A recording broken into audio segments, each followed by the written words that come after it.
And we like to think we've got a nice little mix of things. The five of us in the band all tend to come from different backgrounds and musical sensibilities. So it's all a bit of a melting pot, but I guess it falls somewhere in the kind of rock pop with a bit of soul and blues influence. We've got a bit of a retro vibe going on, that kind of thing.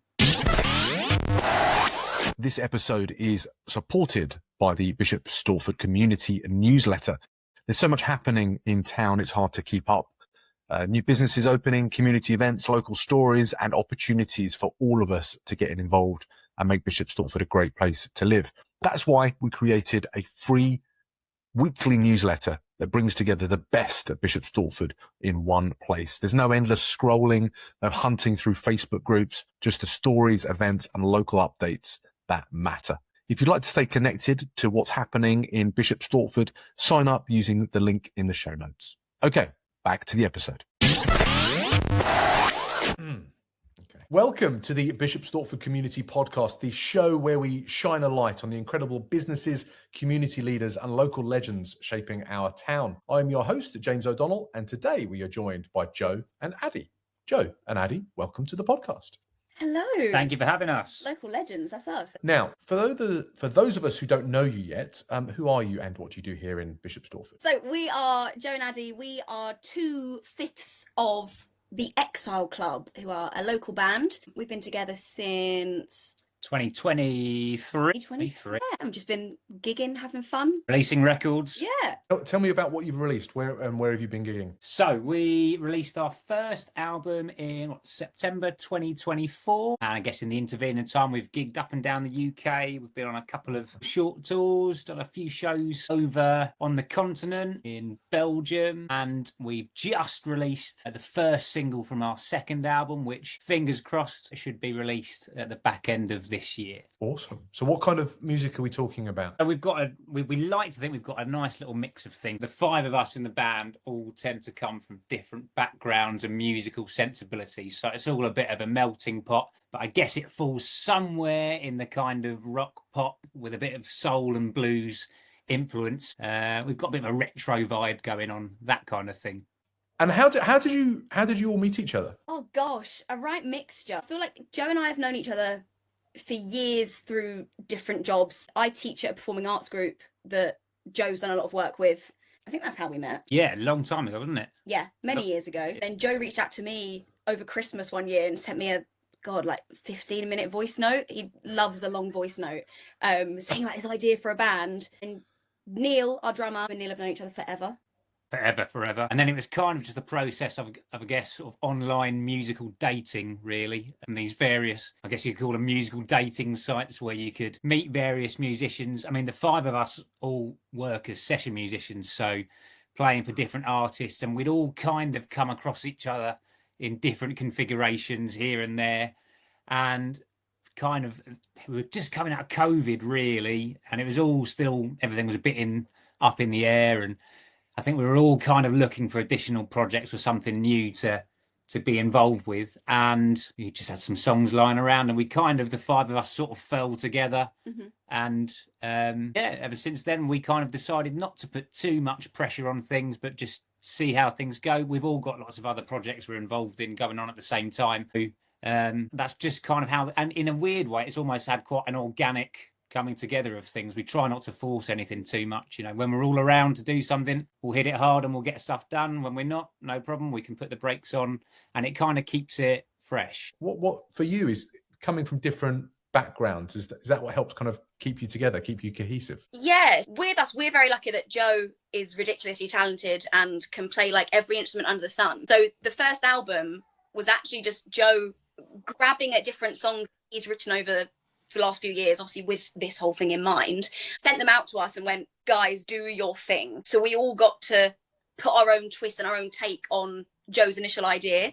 And then through gigging that album and just exploring ourselves as a band, we're helping to develop the new sound for the next album. So we're all having our own individual input in the writing process as well. Yeah, with this second bunch of songs, it's a very different process. So it's been Addie and I sat down writing together, normally just sat around the piano, aren't we, and just trying out ideas and lyrics and so on and so forth. But I think part of the fun thing is then handing this kind of sketched outline of a song, handing it to the other members of the band, and as Addie says, just saying, do your thing.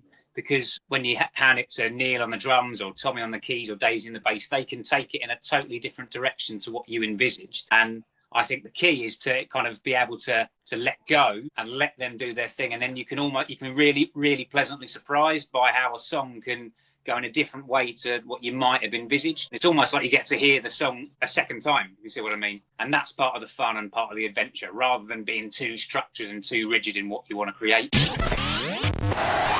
This episode is being supported by one of my businesses, a brilliant local business called StortBox. If you've ever moved house, you'll know the pain of hunting for cardboard boxes, building them, taping them up, and then figuring out what to do with them afterwards. StortBox makes moving simpler with strong, reusable moving crates delivered straight to your door and collected when you're finished. Less stress, less waste, and a much easier move. It's a local business helping local people move smarter. So have a look at StortBox in the show notes below and see if it can make your next move a little bit easier. Okay, back to the episode. And being in Bishop Stortford, is this a career? Can you all kind of work in a band, do your other gigs at the same time and still make it work? I know it's difficult out there for a lot of people and bands at the moment. Yeah, the answer to all of that. Yeah, I mean, music is our full-time, well, music and theatre is our full-time profession for all of us. But I think the reality is that, you have to have different outlets and different avenues. For most of us, it's a mixture of performance work, but we all also work as music teachers or drama teachers as well. So we do a bit of the teaching, a bit of the performing, work for other people, some writing stuff. That's how you can make it into a career. I won't make any bones about it. I don't think any of us are buying any private jets anytime soon, but we love what we do. You'll never work a day in your life. Yeah, I get that. How about you're talking about gigging. What's it like in Bishop Stortford as a place to get out and share your music? Do you know what? We actually haven't. Well, this year we haven't gigged that much. I feel like we've all had so much else going on, buying houses and all sorts. Like we've all just had to kind of focus on really where we can get money in just to stay alive. But specifically in Stortford, the Bishop Stortford Acoustic Club have been such huge supporters of us, mainly because Joe has been in with them since he was a baby. But yeah, Bill and Jeff, the Stortford Acoustic Club, have been such huge supporters of us. They gave us our first acoustic gig in Stortford, just me and Joe, and then our first full band gig as well years ago. Big love to them. Fantastic. And you've also been gigging abroad as well, you mentioned. Yes, we did a couple of shows in Belgium a year or so ago. Been up and down the UK a few times, a couple of short tours and a support, which is great. We always kind of do our sort of one annual show in Stortford. Yes. Again, with the guys at Acoustic Club and Jeff. Be at Bish Bash in a couple of weeks' time. Saturday, the 18th of July. What time are we on? 4:15 on the main stage. 4:45 on the main. Get there for 4:15. You're getting there at 4:15. Yeah, that's the idea. We'll be there. Not just with us with Exile Club. Over the last couple of years, it's been such a wonderfully supportive platform. I mean, certainly for me, but I know I speak the same for Addie and Tommy, Daisy, and Neil. Actually, it's been such an amazing platform. I mean, Addie mentioned with Acoustic Club. I did my first ever gig at Acoustic Club in 2003 when I was 13. So that, when it was held at the Half Moon. So that place holds a very special place in my heart, and played at the Stortford Music Festival, as it used to be called, and then Bish Bash. So I've always felt the town has had such a wonderfully vibrant music scene. And Addie can speak with more expertise about this, but drama as well, and theatre opportunities and dance opportunities as well. We're very lucky, I think, about how supportive the town is. So yeah, we're absolutely thrilled and delighted to be playing Bish Bash in a couple of weeks Brilliant. time. Well, I know the tickets are going well for that, so I'm sure lots of locals will be able to see you. If people want to follow you guys along with what you're doing and see the albums you've released and the singles as well, where's the best place for them to do that online? So we are on every music streaming platform possible. So whatever your preferred choice, search the Exile Club. And then we're on Instagram and Facebook. We do have a TikTok, but we're not very good at it. But that is just at the Exile. If anyone out there wants that's the point. That's the point of TikTok. I don't think you're supposed to be good at it. I think it's just kind of raw, getting out there. Yeah, that's cool. What we'll do then is we'll put the links to all of that in the show notes. We're not going to put the link to every single music streaming platform, but maybe one or two, so people can listen in and see what it's all about. And then hopefully, as you say, come along to the Bish Bash and see you in the flesh. That's been wonderful. Thank you so much for sharing about your history and what you're doing. And hopefully the next few years you can continue in the same vein as you are now. Are you ready for some Stortford Spotlight questions now? Yes. Let's go for it. Let's go for it. Most business owners I speak to say the same thing about AI. We don't know what we don't know. You may be losing hours every week to slow follow-up, repeated admin, and tasks that still depend on you, the business owner. My AI blind spot assessment finds where AI could make the biggest difference to your business. Give me 90 minutes and we may uncover hundreds of hours you could save over the next year. Check out the link in the show notes or drop me a message directly. Okay, back to the show. These are 3 super fast questions that we ask every guest that comes onto the Bishop Stortford Community Podcast. First question: if you could put one sentence on a billboard in Jackson Square, what would it say and who needs to hear it the most? Do you have one for this? Yeah, I can think of one. Yeah. Right, ladies first. Mine, I've gone around a couple of ideas in my head. Others would kill to be in your shoes. And I think particularly within the performing arts industry, but also, just in everyday life, you constantly find yourself comparing yourself to what other people are doing, whether they are getting married, buying a house, having babies, getting that job promotion, doing whatever, traveling the world. You find yourself thinking you are failing by not doing that thing, but there's always going to be someone else out there looking up to you and thinking, God, I wish I could be doing what they're doing, and I admire them for doing that. I think it's taking ownership of what you're doing, appreciating the time that you're in and what you're putting out into the world. I love that. Bit That's hard. awesome. Bit harsh word there. No, it's good. It's good. It's fantastic. I got a bit emotional. Do you want to step up? My slogan: buy our music. No, I'm joking. Do you know what? If it's in Jackson Square, love this town, because I think it's sometimes very easy for us to focus on negatives and whatever. Any place on earth has certain things that go wrong. I'm at a stage I'm 35 now, grew up in the town, and all of my mates, we all kind of got to a point when late teens, early 20s, and you can't wait to leave and go out into the world and the big city. And funnily enough, we've all ended up coming back. And you realise, do you know what? Stortford and the surrounding area is a hell of a place to live. It's a hell of a place. Yeah. And it's easy to forget that sometimes. So, podcasts like this to try and celebrate all the good that the town does and all the good things about it are really important. Well, that's the idea. And there are so many people out there that are investing in the town through their efforts. And that's the whole point of what we're trying to celebrate here. And for you guys as well. You're investing your time in making it a better place for all of us. So thanks for that. Okay. Question 2. Where do you go in Stortford that you secretly hope never gets too popular? I have recently discovered Apex Gym on South Mill Road. And I feel a bit cheeky saying that because I actually have a gym membership somewhere else. But I've recently discovered them, and as soon as I walked in, I was just brought into such a beautiful community and such a lovely atmosphere. It's run by such a lovely team. Amelia's in charge, and she's got a really lovely group of PTs. And it is just an open door. Anyone's welcome. Everyone is supportive. There's no judgment. It's just a really lovely, safe place. So I hope it gets busy, because it is always good for a business like that to thrive. But also it's, stay away. You're allowed to be selfish about those kind of things. Like, we've had Amelia on the podcast. They're doing incredible things. They are, such a welcoming space. Yeah. And more people should check them out. Totally. That's a great shout out.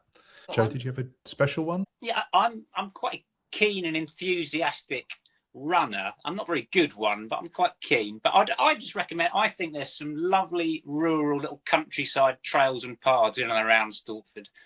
Underestimated how good it is for people to get out and get amongst the nature every now and again. And I think I encourage people to, go and wander down the River Stort and keep on going further than you'd normally explore. There's some beautiful parts of the kind of countryside areas around our town that are well worth a look. Yeah, and when you do get out there, you hardly run into people. People are so town centric, but the great thing about the town is that basically in every direction you can find walks and runs and bits in the countryside to enjoy and soak up nature. Yeah, we are lucky in that respect. That's fantastic. Thank you both. Okay, last question. Who's doing something special in town that more people need to know about? I mean, there's loads and loads of people I could name, lots of important campaigns. We recently did a gig for the Save Water Lane Hall, which I think is a really great cause. So much history in that place. Even places like South Mill Arts, I think, do a wonderful job in putting on more established shows, but also supporting up-and-coming musical theatre groups or bands or whatever it may be, which really helps with cultural enrichment of the town. Any pub, restaurant, go and support them all. They're all doing great work. And again, they're all part of they're all, heritage of a town, etc., etc. And it's hard work for anybody running anything to do with hospitality business at the moment. And we'll all miss them when they're all gone. So best you possibly can. Yeah, like the amount of pub play. Everyone's good books. And it was like every business. Everybody's great. Everybody's great. I tell you what though, about the pubs, like there are so many, good pubs in and around Bishop Stortford. But we have lost so many pubs as well. Like the amount of buildings that you walk past and you did that, you realize that used to be a pub, that used to be a pub, that used to be a pub. It was, there used to be a lot more. Still got loads, but there used to be even more out there. One then, Addie.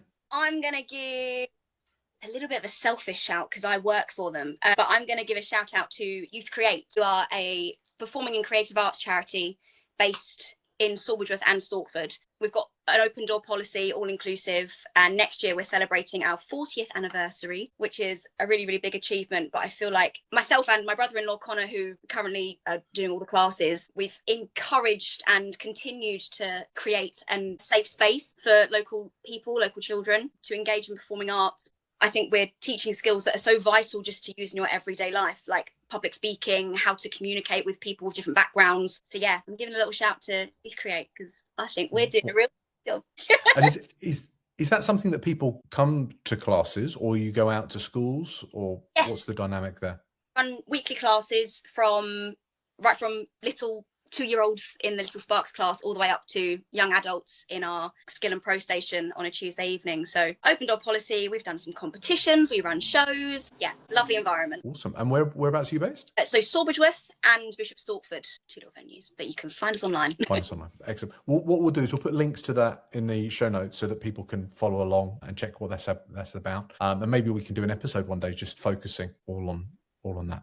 Happy to do something like that. And again, where's the best place for people to find your music online and listen along? Whatever your preferred music streaming service is, find us there at the Exile Club. That's the wrap. That's fantastic. Thank you both so much for joining us today on the Bishop Stortford Community Podcast. Technical issues happen, and it's to be expected. It's the heat. It's the heat. That's what we'll blame. If you've enjoyed this episode, the best way you can support us, the show, is to hit follow, leave a quick review on YouTube, Apple, or Spotify, and then share it on your socials so that more people can find out about the community of Bishop Stortford and all the people that are doing great things in it. And maybe even share this episode with someone in town who's not on social media to show them the work the Exile Club is doing and to showcase some wonderful local musicians. And if you've got a local legend, someone who you think we should feature on the podcast and interview and share their story, drop their name in the comments below. And I can reach out to them and we can have a little chat. Again, Joe, Addie, thank you so much for joining us today on the Bishop Stortford Community Podcast. Thank you so much. Thank you for having us. Bye, guys. Bye.